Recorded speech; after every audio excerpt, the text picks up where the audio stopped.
નમસ્કાર મિત્રો, આવતીકાલે 26 એપ્રિલ રવિવારના રોજ સ્થાનિક સ્વરાજની ચૂંટણીઓ આખા ગુજરાતની અંદર યોજાઈ રહી છે.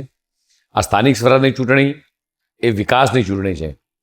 દેશના યશસ્વી પ્રધાનમંત્રી માનનીય મોદી સાહેબે જે વિકાસની રાજનીતિની ભેટ ગુજરાતને અને આખા દેશને આપી છે અને આ વિકાસની રાજનીતિ આજે ગુજરાતના મુખ્યમંત્રી માનનીય ભૂપેન્દ્ર પટેલ દ્વારા જે રીતે આગળ વધી રહી છે, મિત્રો આપણા સૌની ફરજ છે દેશના યશસ્વી પ્રધાનમંત્રી માનનીય મોદી સાહેબે જે વિકસિત ભારતનું જે સપનું જોયું છે, જે મેક ઇન ઇન્ડિયાનું સપનું જોયું છે, જે આત્મનિર્ભર ભારતનું જે સપનું જોયું છે, આ સપનાના ભાગીદાર થવા માટે આપણે સૌએ મિત્રો 26 એપ્રિલ રવિવારના રોજ 100% મતદાન કરી અને આ વિકાસની રાજનીતિમાં આપણે સૌ ભાગીદાર થઈએ. મિત્રો આપ સૌને મારી વિનંતી છે કે આપ આપના પરિવાર સાથે, આપ જ્યાં રહો છો ત્યાં સોસાયટી, ફ્લેટ, ગામ, મહોલ્લા, આ તમામ સૌને સાથે લઈ અને મતદાન કરવા જઈએ.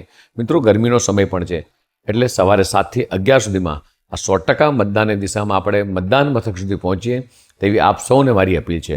જન સમર્થન વિકાસને અને જન સમર્થન ભાજપને જે સ્લોગન છે એ સાથે આપણે સૌ આગળ વધીએ. ભારત માતા કે જય, વંદે માતરમ. ત્યારે જ ન્યૂઝરૂમ ગુજરાતની યુટ્યુબ ચેનલને સબસ્ક્રાઇબ કરો અને ઇન્સ્ટાગ્રામ અને ફેસબુક પર ફોલો કરો.